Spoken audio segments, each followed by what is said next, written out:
Hello friends, मैं आस्था श्रीवास्तव आप सभी का आपके अपने YouTube channel the imperial classes में बहुत बहुत स्वागत करती हूँ। हम लोगों ने घटना चक्र का सीरीज स्टार्ट किया है जिसमें मॉडर्न हिस्ट्री चल रहा है और आज का जो हमारा चैप्टर है वो है गवर्नर जनरल और वायसराय। हम लोगों ने पिछले वीडियो में फर्स्ट वीडियो में देखा था कि यूरोपियों का आगमन। अब यूरोपियों के आगमन में सबसे पहले पुर्तगाली आए थे, फिर डच आए थे, फिर अंग्रेज आए थे, तब डेन आए थे और तब फ्रांसीसी आए थे, जिसमें यूरोपियों में सबसे शक्तिशाली जो थे वे अंग्रेज बनकर उभरे थे। और वे क्या किए कि अपना क्षेत्र विस्तार करने के लिए धीरे धीरे यहाँ के राजाओं के नीतियों में, लड़ाई में हस्तक्षेप करना स्टार्ट किए और अपना क्षेत्र विस्तार करते गए। ठीक है, उसके बाद उन लोगों ने बंगाल के, उड़ीसा के, बिहार के सब जगह के क्षेत्रों पर अपना अधिकार किया और धीरे धीरे अपना वर्चस्व स्थापित करते गए। जब वो लोग प्लासी का लड़ाई लड़े, ब्रिटिश ये बक्सर का युद्ध लड़े, उसके बाद वो सोच लिए थे, ये जान गए थे कि यहाँ पर उनके टक्कर का कोई नहीं बच गया है और यहाँ पर वे शासन आराम से कर सकते हैं, यहाँ के लोगों को वे उपनिवेशी बना सकते हैं। तब उन लोगों का प्रशासन चलाने के लिए गवर्नर जनरल, वायसराय आते गए और इस चैप्टर में यही दिया गया है कि कौन सा गवर्नर कब था, किसके काल में क्या हुआ। तो चलिए शुरू करते हैं हमारा चैप्टर का क्वेश्चन नंबर 1 से।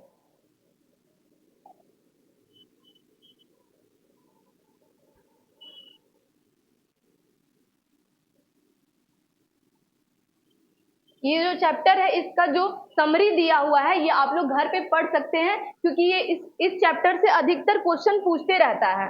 तो आप लोग इसका जो समरी है ये खुद से पढ़िए और आज हम लोग क्वेश्चन का डिस्कशन यहाँ पर करते हैं। चलिए शुरू करते हैं क्वेश्चन नंबर 1 से। हमारा क्वेश्चन नंबर 1 कहता है कि निम्नलिखित कथनों पर विचार कीजिए। निम्नलिखित कथनों पर विचार कीजिए। आपके सामने 2 कथन दिया गया है, इस पर विचार करना है। कथन 1 कह रहा है कि रॉबर्ट क्लाइव बंगाल के प्रथम गवर्नर जनरल थे। रॉबर्ट क्लाइव के बारे में कह रहा है कि बंगाल के प्रथम गवर्नर जनरल थे, जो कि बिल्कुल ही गलत है। बंगाल के प्रथम गवर्नर जनरल जो थे ये थे वॉरेन हेस्टिंग्स।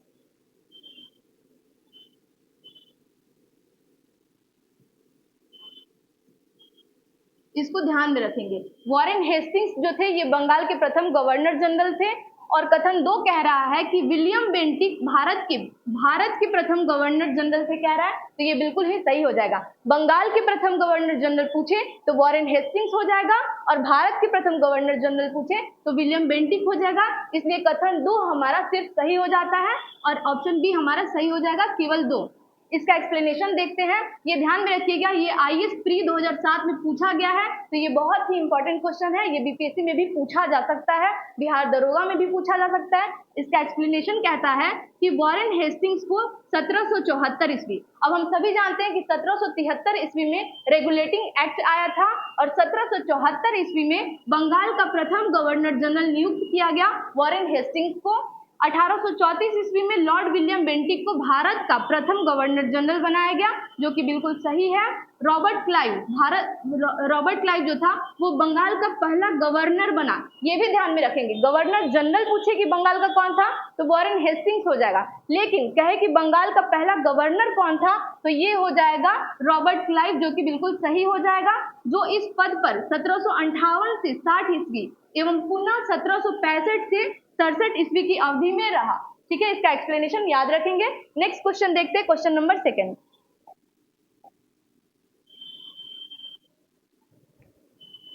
इस चैप्टर को आप लोग अच्छे से पढ़िएगा, क्योंकि एग्जाम में 1-2 क्वेश्चन जरूर पूछता है। ये बहुत ही इंपॉर्टेंट चैप्टर है। नेक्स्ट क्वेश्चन देखते हैं, क्वेश्चन नंबर 2। क्वेश्चन नंबर 2 हमारा कहता है कि भारत के प्रथम गवर्नर जनरल थे। भारत के प्रथम गवर्नर जनरल पूछ रहा है कि कौन थे, तो इसमें से जितने सारे ऑप्शन दिए हैं ये बिल्कुल गलत हो जाएंगे। ठीक है, जो हम पिछले ये एक्सप्लेनेशन में देखे थे कि भारत के जो प्रथम गवर्नर जनरल है ये यहाँ पर दिया है लॉर्ड विलियम बेंटिक हो जाएगा। विलियम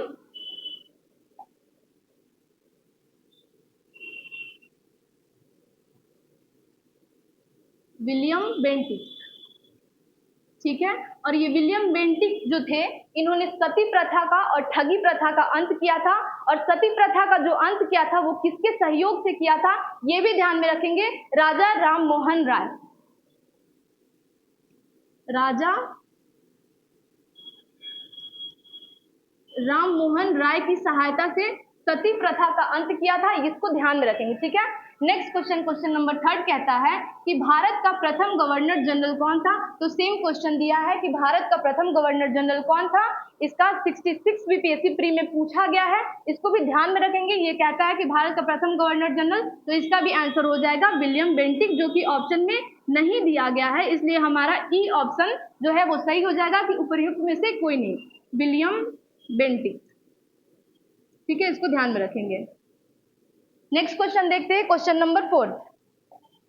हमारा क्वेश्चन नंबर 4 कहता है कि निम्नलिखित घटनाओं पर विचार कीजिए। कौन सा घटना पहले हुआ, कौन सा बाद में हुआ, यही विचार करने के लिए कह रहा है। तो बक्सर का युद्ध आप लोग जानते होंगे कि कब हुआ है, 1764 में, किस डेट को,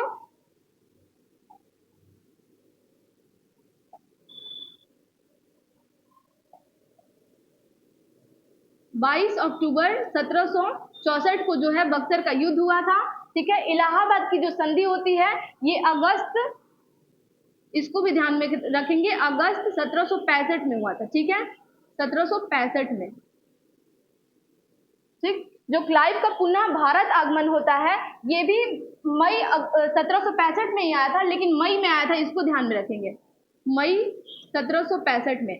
अब सेम ईयर है बट जो मंथ हो जाता है वो पहले और भी बाद में हो जा रहा है, इसलिए मई जो है ये पहले आ जाएगा, अगस्त जो है ये बाद में आ जाएगा। लेकिन यहाँ पर जो 4th ऑप्शन दिया है कि वॉरेन हेस्टिंग्स का भारत का गवर्नर बनना, तो ये भारत का गवर्नर नहीं, यहाँ पे बंगाल का गवर्नर होगा, इसीलिए ये जो क्वेश्चन है ये गलत पूछ दिया है। इसका आंसर जो है ये नहीं दिया गया इसमें, ठीक है, क्योंकि जो क्वेश्चन था हमारा वो गलत था, इसलिए इसका उत्तर नहीं दिया गया है, ठीक है। इसका एक्सप्लेनेशन देखते हैं। इसका एक्सप्लेनेशन कह रहा है कि विकल्पगत घटनाओं का कालक्रम इस प्रकार है। इसका जो कालक्रम है ये आप लोग याद रखेंगे। बक्सर का युद्ध हम लोग देख चुके हैं कि कब हुआ था, 22 अक्टूबर 1764 को, ये आप सभी जानते ही होंगे। क्लाइव का पुनः भारत आगमन जो है वो मई 1765 में आया था, 3 मई 1765 को आया था। जो इलाहाबाद की संधि हुई थी ये अगस्त 1765 में बक्सर के युद्ध के ठीक बाद हुआ था। और वॉरेन हेस्टिंग्स का बंगाल का गवर्नर बनना ये 1772 ईस्वी में हुआ था, ठीक है। इस प्रश्न में त्रुटि है, वॉरेन हेस्टिंग्स को भारत का गवर्नर जनरल बताया गया है, जो कि गलत है। ये भारत का गवर्नर जनरल नहीं, बंगाल का गवर्नर जनरल होगा, इसलिए ये क्वेश्चन गलत था। वह कलकत्ता प्रेसिडेंसी या बंगाल का गवर्नर 1772 ईस्वी में बना था तथा 1774 ईस्वी में बंगाल का गवर्नर जनरल गवर्नर बना था 1772 ईस्वी में, और गवर्नर जनरल बन गया था बंगाल का 1774 ईस्वी में, इसको भी याद रखेंगे। निकटतम सही उत्तर विकल्प बी होगा, बट इसका ऐसे गलत दिया गया, ठीक है। नेक्स्ट क्वेश्चन देखते हैं, क्वेश्चन 5। जो हमारा क्वेश्चन 5 है ये कहता है कि निम्न कथनों में से कौन सा सही नहीं है, सही नहीं है पूछ रहा है कि कौन सा सही नहीं है।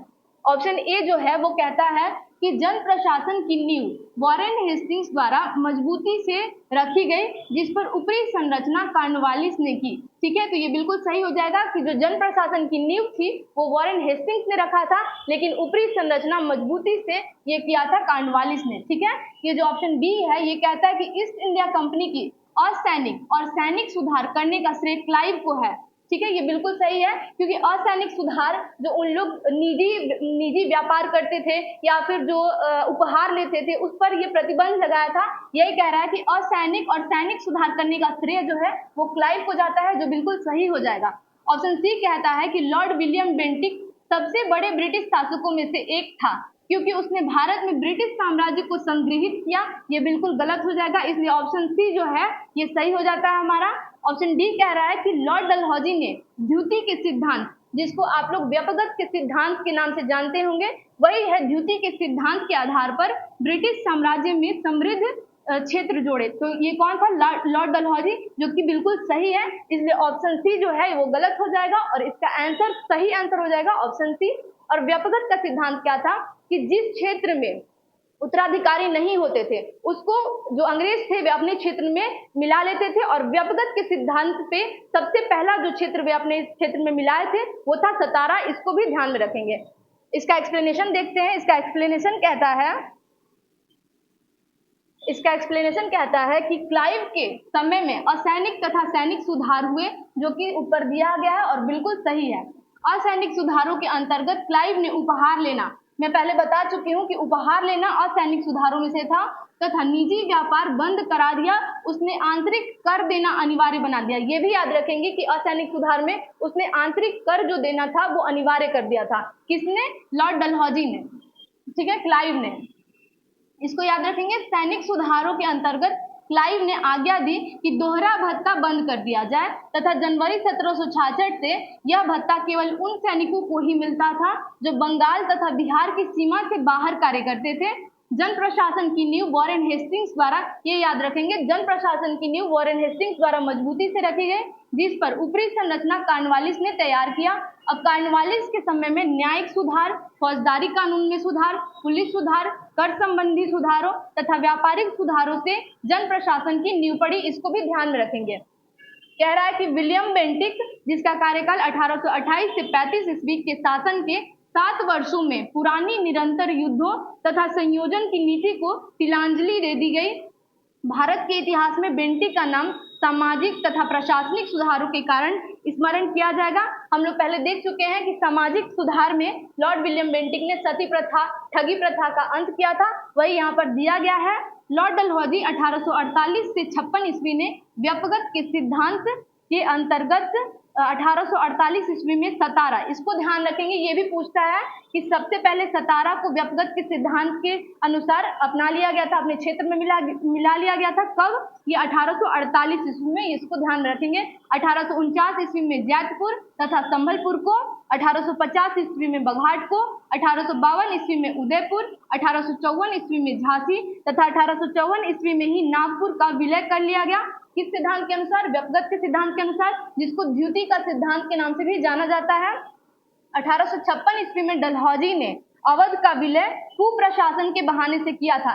यह भी क्वेश्चन पूछता है कि कुप्रशासन के बहाने से किस क्षेत्र का विलय किया गया था? तो अवध का किसने किया था? तो डलहौजी ने किया था 1856 ईस्वी में, ठीक है, इसको ध्यान में रखेंगे। नेक्स्ट क्वेश्चन देखते हैं।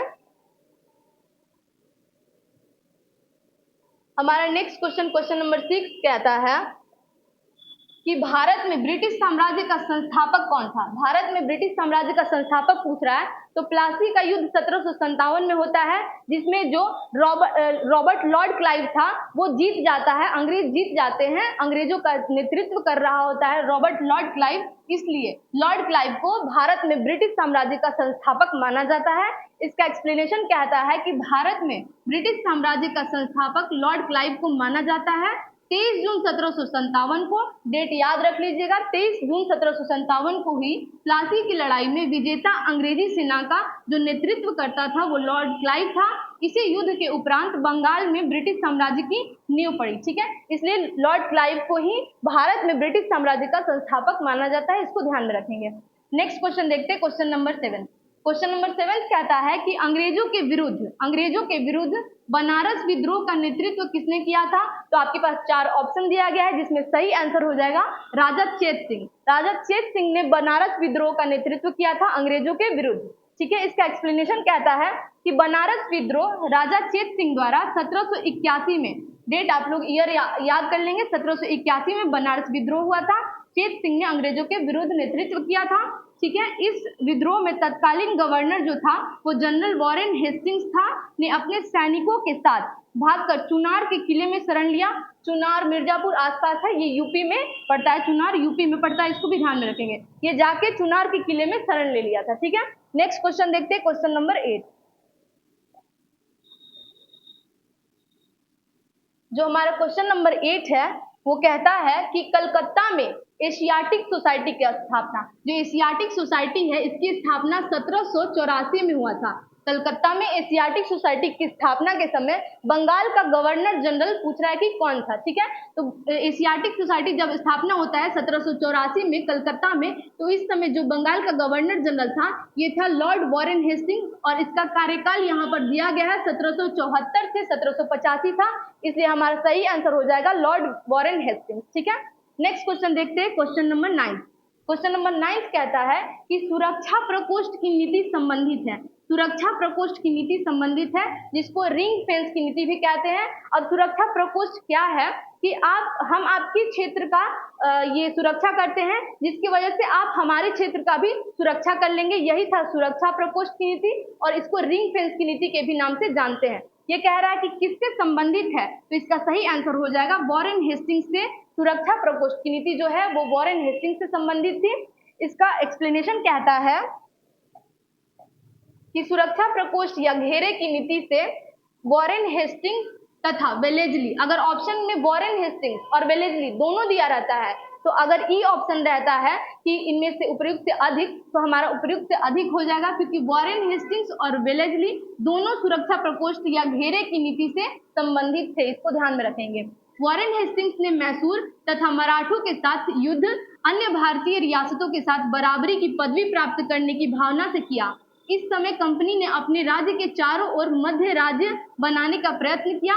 कंपनी का उद्देश्य केवल अपने राज्य की रक्षा करना था, अथवा यह भी कह सकते हैं कि अपने पड़ोसी राज्यों की सीमाओं की रक्षा करो। ये पहले बताई हूं कि अपने पड़ोसी राज्य की सीमाओं की रक्षा करो ताकि अपनी सीमाएं सुरक्षित रहें। ठीक है, यही था सुरक्षा प्रकोष्ठ की नीति या रिंग फेंस की नीति या घेरे की नीति। ठीक है, उस समय भय मुख्यतः अफगानों और मराठों से था, इसलिए कंपनी ने अवध की रक्षा व्यवस्था के कार्य को इस शर्त पर संभाला कि अवध का नवाब उस व्यय का बोझ उठाए, और इस प्रकार अवध की रक्षा ही बंगाल की रक्षा थी। अवध की रक्षा करेगा तो बंगाल की रक्षा भी मिल जाएगी। ठीक है, यही उसका उस समय का सोच था। ठीक है, वेलेस्ली के आने से कंपनी के भारतीय रियासतों के साथ संबंधों में परिवर्तन आया। वेलेस्ली का उद्देश्य भारतीय रियासतों को अपनी रक्षार्थ कंपनी पर निर्भर करने को बाध्य करना था। उसने भारतीय रियासतों को अंग्रेजी राजनीतिक शक्ति के और सैनिक रक्षा के घेरे में लाने का प्रयत्न किया। ठीक है, इसको ध्यान में रखेंगे। नेक्स्ट क्वेश्चन देखते हैं, क्वेश्चन नंबर 10। क्वेश्चन नंबर 10 कह रहा है यही सुरक्षा प्रकोष्ठ की नीति या रिंग फेंस की नीति से संबंधित क्वेश्चन है। ये कह रहा है कि रिंग फेंस की नीति का संबंध इनमें से किससे है। तो पिछले क्वेश्चन में हम लोग देख चुके हैं कि रिंग फेंस की नीति से संबंधित था वॉरेन हेस्टिंग्स। ठीक है, और वेलेस्ली भी रिंग फेंस की नीति से संबंधित था, इसको भी ध्यान में रखेंगे। ठीक है, नेक्स्ट क्वेश्चन देखते हैं, क्वेश्चन नंबर 11। हमारा क्वेश्चन नंबर 11 कहता है कि निम्नलिखित में से किसने बंगाल में द्वैत शासन प्रणाली को समाप्त किया पूछ रहा है। ये ध्यान रखेंगे क्योंकि नेक्स्ट क्वेश्चन में पूछेगा कि कौन सा लागू किया था। ठीक है, ये कह रहा है कि निम्नलिखित में से किसने बंगाल में द्वैत शासन प्रणाली को समाप्त किया था, तो इसका सही आंसर हो जाएगा वॉरेन हेस्टिंग्स। वॉरेन हेस्टिंग्स ने बंगाल में द्वैत शासन प्रणाली को समाप्त किया था। इसका एक्सप्लेनेशन कहता है कि वॉरेन हेस्टिंग्स के कार्यकाल में 1772 ईस्वी में कोर्ट ऑफ डायरेक्टर्स ने दोहरी शासन प्रणाली को समाप्त करने का निर्णय लिया तथा कलकत्ता परिषद एवं उसके प्रधान को आज्ञा दी कि वे स्वयं दीवान बने और बंगाल, बिहार तथा उड़ीसा के प्रबंध को अपने हाथ में ले लें। वॉरेन हेस्टिंग्स ने दोनों उपदीवानों, हम लोग जानते हैं कि बंगाल के लिए मोहम्मद रजा खान को चुना गया था और बिहार के लिए राजा सिताब राय को, इन दोनों को हटाने का ये पदच्युत कर दिया गया था, मतलब पद से हटा दिया गया था। द्वैत शासन की शुरुआत बंगाल में क्लाइव के समय 1765 ईस्वी में हुई, इसको भी ध्यान में रखेंगे। नेक्स्ट क्वेश्चन देखते हैं, क्वेश्चन नंबर 12। जो हमारा क्वेश्चन नंबर 12 है ये 66 बीपीएससी प्री 2020 में पूछ चुका है, इसलिए इसको अच्छे से ध्यान देंगे। ये कह रहा है क्वेश्चन नंबर 12 कि बंगाल में द्विशासन प्रणाली किसके द्वारा लागू की गई। जो पिछला क्वेश्चन है यही सेम क्वेश्चन दिया गया है कि जो बंगाल में द्विशासन या द्वैत शासन प्रणाली जिसको कहते हैं, ये रॉबर्ट क्लाइव के नेतृत्व में रॉबर्ट क्लाइव के द्वारा लागू किया गया था, ये याद रखेंगे। ये क्या उस पिछले क्वेश्चन में था कि किसके द्वारा इसको समाप्त किया गया था, और इस क्वेश्चन में है कि किसके द्वारा लागू किया गया था, तो रॉबर्ट क्लाइव के द्वारा लागू किया गया था। ठीक है, नेक्स्ट क्वेश्चन देखते हैं, क्वेश्चन नंबर 13। हमारा क्वेश्चन नंबर 13 कहता है कि किस गवर्नर जनरल पर महाभियोग का मुकदमा चलाया गया। महाभियोग का मुकदमा किस गवर्नर जनरल के ऊपर लगाया गया था, तो इसका सही आंसर हो जाएगा, इसका जो सही आंसर हो जाएगा ये हो जाएगा वॉरेन हेस्टिंग्स। वॉरेन हेस्टिंग्स के ऊपर महाभियोग का मुकदमा लगाया गया था कुप्रशासन के कारण। ठीक है, आगे देखते हैं। इसका एक्सप्लेनेशन कहता है कि वॉरेन हेस्टिंग्स के अन्यायपूर्ण एवं निरंकुश कार्यों के कारण, ये याद रखेंगे क्यों उस पे महाभियोग का मुकदमा लगाया गया, तो ये अन्यायपूर्ण एवं निरंकुश कार्यों के कारण उस पर महाभियोग का मुकदमा चलाया गया। किस पर? वॉरेन हेस्टिंग्स पर, ठीक है, जो 1788 से 1795 ईस्वी तक चलता रहा, किंतु ब्रिटिश संसद ने उसकी सेवाओं को देखते हुए उसे सभी दोषों से मुक्त कर दिया, ठीक है। यह भी कहा गया कि वॉरेन हेस्टिंग्स ने यह सब कुछ साम्राज्य के हित के लिए किया, न कि अपने लिए। वॉरेन हेस्टिंग्स पर लगे महाभियोग के बारे में विद्वानों के मत भिन्न हैं, किंतु बीए स्मिथ का निर्णय अधिक मान्य है। ये याद रखेंगे, बीए स्मिथ का जो निर्णय था वो अधिक मान्य है। वो लिखते हैं कि उसके थोड़े से दोष, जहां तक वे वास्तव में दोष थे, उस राजनीतिज्ञ के दोष थे जिस पर सहसा ही संकट आ पड़ा हो तथा जिस पर इतनी कठिन उलझने आ पड़ी हो कि कभी कभी मानवीय समझ में भूल चूक हो जानी आवश्यक ही थी, ठीक है, इसको ध्यान में रखेंगे। नेक्स्ट क्वेश्चन देखते हैं, क्वेश्चन नंबर 14। हमारा क्वेश्चन नंबर 14 कहता है कि निम्नलिखित में से किस पर ब्रिटिश संसद में महाभियोग का मुकदमा चलाया गया। ये पिछला क्वेश्चन देख चुके हैं, इसका सही आंसर हो जाएगा वॉरेन हेस्टिंग्स के ऊपर ब्रिटिश संसद में महाभियोग का मुकदमा चलाया गया था, जिसको बाद में माफ कर दिया गया था, ये कहकर ये इसने कोई अपने लिए ऐसा काम नहीं किया है, ये हमारे लिए ही ऐसा काम करना चाह रहा था, ठीक है, इसको ध्यान में रखेंगे। वॉरेन हेस्टिंग्स हो जाएगा इसका सही आंसर।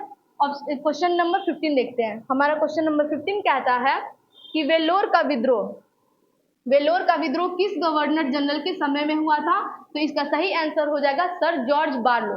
सर जॉर्ज बार्लो के नेतृत्व में के समय में जो वेलोर का विद्रोह हुआ था, ये हुआ था, इसको ध्यान में रखेंगे। इसका एक्सप्लेनेशन कहता है कि 1806 ईस्वी में वेलोर की मद्रास सेना के भारतीय सैनिकों ने एक विशेष प्रकार की पगड़ी पहनने। अब भारतीय सेनाओं को क्या कहा गया था कि आप एक विशेष प्रकार की पगड़ी पहनिए, दाढ़ी मत रखिए, तिलक नहीं लगाइए। इसके विरुद्ध एक छोटा सा सैनिक विद्रोह हो गया था, जो था वेलोर का विद्रोह, और इसको 1857 के विद्रोह से थोड़ा बहुत जोड़ा जाता है।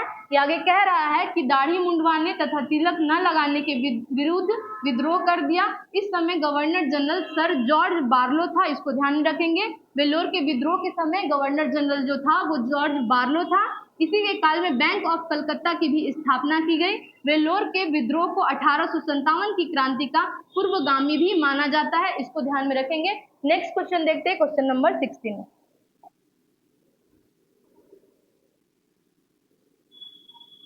हमारा क्वेश्चन नंबर 16 कहता है कि भारत में न्यायिक संगठन की स्थापना किसने की। भारत में न्यायिक संगठन की स्थापना किसने की थी, तो इसका सही आंसर हो जाएगा लॉर्ड कॉर्नवालिस। लॉर्ड कॉर्नवालिस जो था, इसी ने भारत में न्यायिक संगठन का स्थापना कराया था। इसका एक्सप्लेनेशन देखते हैं। इसका एक्सप्लेनेशन कहता है कि दीवानी और फौजदारी न्यायालय के श्रेणीबद्ध संगठन के जरिए न्याय प्रदान करने की एक नई व्यवस्था की नींव अंग्रेजों ने रखी। इस व्यवस्था को वॉरेन हेस्टिंग्स ने आरंभ किया, मगर कॉर्नवालिस ने इसे और सुदृढ़ बनाया। ये ध्यान रखेंगे, न्यायिक व्यवस्था का आरंभ जो था वो किया था वॉरेन हेस्टिंग्स ने, लेकिन जो कॉर्नवालिस था उसको और सुदृढ़ बनाया था, ठीक है। 1793 ईस्वी की कॉर्नवालिस संहिता शक्तियों के पृथक्करण के सिद्धांत पर आधारित थी, जिसके तहत कर और न्याय प्रशासन को पृथक कर दिया गया। कर और न्याय प्रशासन को पृथक कर दिया गया, ध्यान में रखेंगे, ठीक है। नेक्स्ट क्वेश्चन देखते हैं, क्वेश्चन नंबर 17। हमारा क्वेश्चन नंबर 17 कहता है कि निम्नलिखित में से किस गवर्नर जनरल ने भारत की प्रसंविधाबद्ध सिविल सेवा कोवेंटेड सिविल सर्विस ऑफ इंडिया का सृजन किया, जो कालांतर में भारतीय सिविल सेवा के नाम से जानी जाती है। ये क्वेश्चन आईएएस प्री 2010 में पूछ चुका है। इसका सही आंसर हो जाएगा ऑप्शन सी कॉर्नवालिस। कॉर्नवालिस इसका सही आंसर हो जाता है, और इसका एक्सप्लेनेशन कहता है कि भारत की प्रसंविधाबद्ध सिविल सेवा या लोक सेवा का सृजन कॉर्नवालिस द्वारा किया गया था। बंगाल का गवर्नर जनरल बनने के बाद कॉर्नवालिस ने प्रशासन को पुनर्गठित किया तथा राजस्व बोर्डों को भंग करके इसके संबंध में नए नियम बनाए तथा कंपनी के अधिकारियों के व्यक्तिगत व्यापार के संबंध में भी नए नियम बनाए। उसने कॉर्नवालिस कोड, किसने, कॉर्नवालिस नहीं, कॉर्नवालिस कोड, जिसको कॉर्नवालिस संहिता के नाम से भी जानते हैं, के माध्यम से दीवानी तथा न्यायिक क्षेत्रों में स्पष्ट विभाजन किया, जिसने आगे चलकर भारतीय सिविल सेवा का रूप ले लिया, ठीक है, इसको ध्यान में रखेंगे। नेक्स्ट क्वेश्चन देखते हैं, क्वेश्चन नंबर 18। जो हमारा क्वेश्चन नंबर 18 है वो कहता है कि भारतीय लोक सेवा का प्रवर्तन क्या था। ये सेम क्वेश्चन है, भारतीय लोक सेवा के बारे में पूछ रहा है कि इसका प्रवर्तन किसने किया था। इसका सही आंसर हो जाएगा कॉर्नवालिस के शासनकाल में भारतीय लोक सेवा का प्रवर्तन हुआ था, इसको ध्यान में रखेंगे। नेक्स्ट क्वेश्चन, क्वेश्चन नंबर 19 कहता है कि 18वीं शताब्दी के उत्तरार्ध में किसे प्रायः कंपनी बहादुर की शानो शौकत का स्थानीय प्रतिनिधि कहा जाता है। तो इसका सही आंसर बी हो जाएगा, दरोगा। ठीक है, इसका एक्सप्लेनेशन कहता है कि 1793 ईस्वी में लॉर्ड कॉर्नवालिस ने जमींदारों को उनके पुलिस कर्तव्यों से अलग कर प्रत्येक 20 से 30 वर्ग मील के क्षेत्र में थाना स्थापित किया। किसने? लॉर्ड कॉर्नवालिस ने। ठीक है, तथा दरोगा नामक पुलिस अधिकारी नियुक्त किया। जो दरोगा का एग्जाम अभी आने वाला भी है, इसका नोटिफिकेशन जल्द से जल्द आ जाएगा, इसलिए अच्छे से पढ़ाई कीजिए, अच्छे से ध्यान दीजिए, सारे क्वेश्चन को ध्यान में रखिए। ठीक है, अधिकारी नियुक्त किया किसने? लॉर्ड कॉर्नवालिस ने। दरोगा की नियुक्ति एवं पर्यवेक्षण मजिस्ट्रेट द्वारा किया जाता है।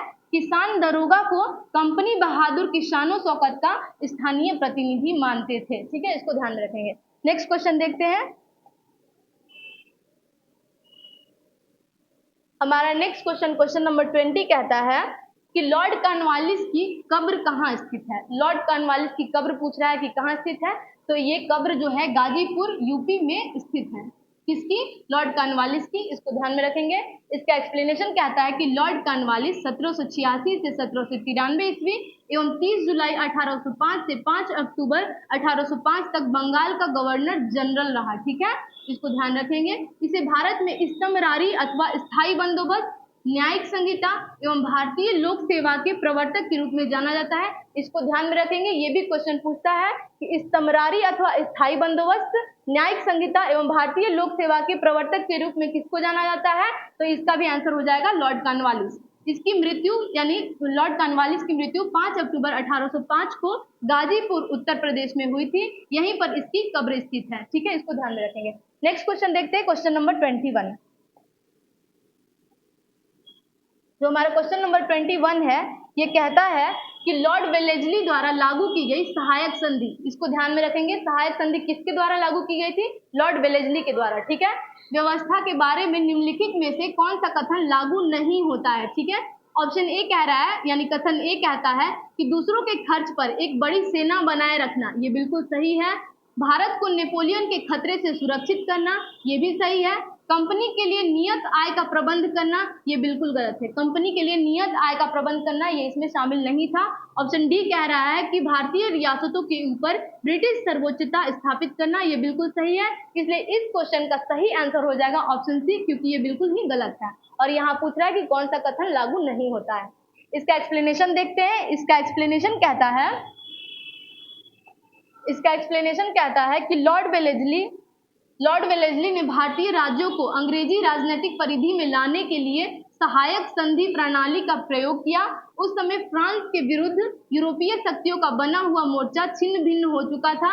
नेपोलियन मिस्र तथा सीरिया को विजित कर चुका था। किसने? नेपोलियन जो था वो मिस्र और सीरिया को जीत चुका था, इसलिए अंग्रेजों को डर था कि वो लोग यहाँ भी ना आए। ठीक है, और गंभीरता पूर्वक भारत पर आक्रमण करने की सोच रहा था। कौन? नेपोलियन।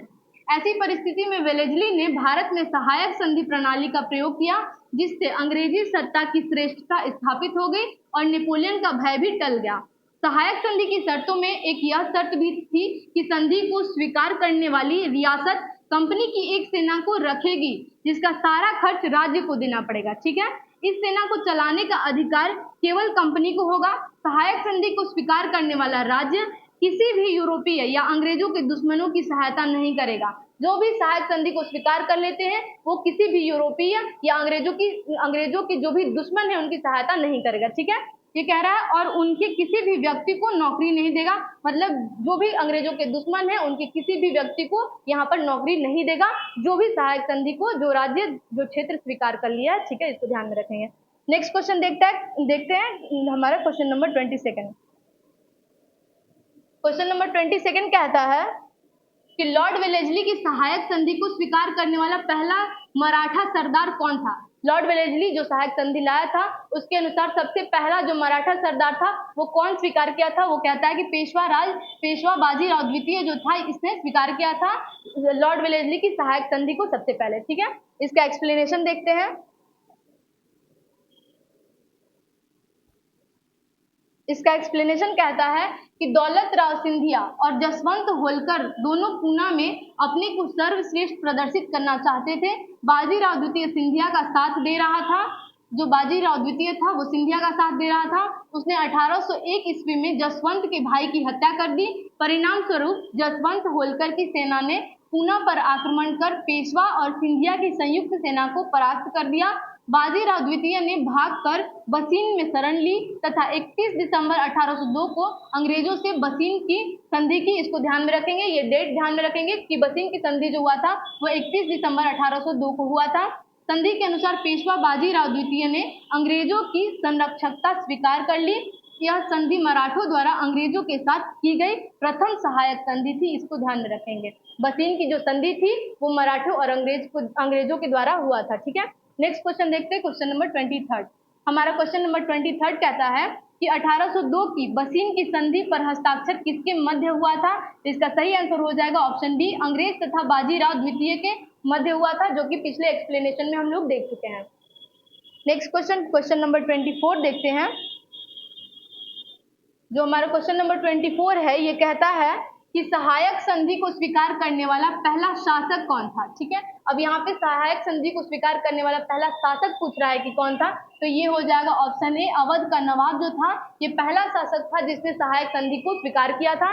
इसका एक्सप्लेनेशन कहता है कि वेलेस्ली ने सहायक संधि का आविष्कार नहीं किया, इस प्रणाली का अस्तित्व पहले से ही था, इसको भी ध्यान में रखेंगे। इसका आविष्कार जो था सहायक संधि का ये वेलेस्ली ने नहीं किया था। इस प्रणाली का जो आविष्कार था ये पहले से हो चुका था, ये पहले से अस्तित्व में था। ठीक है, संभवतः डुप्ले प्रथम यूरोपीय था जिसने अपनी सेना किराए पर भारतीय राजाओं को दे दी थी। क्लाइव के काल में यह प्रणाली लगभग सभी गवर्नर जनरलों ने अपनाई थी।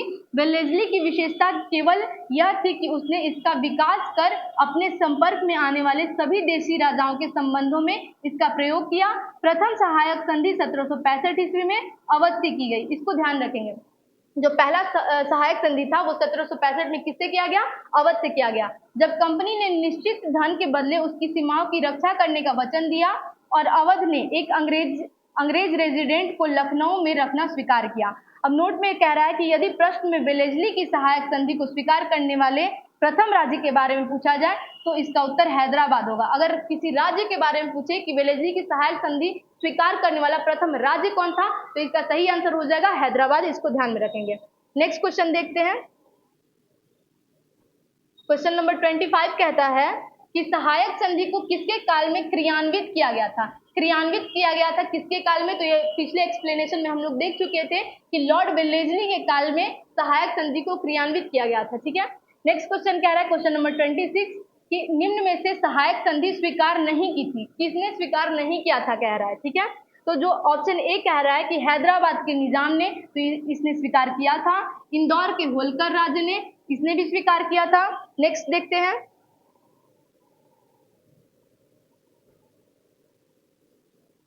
नेक्स्ट कह रहा है ऑप्शन सी कि जोधपुर के राजपूत राज्य ने, इसने भी स्वीकार किया था। और ऑप्शन डी कह रहा है कि मैसूर के शासक ने, तो इसने भी स्वीकार किया था। इसलिए इस ऑप्शन में कोई भी ऑप्शन हमारा सही नहीं होता है।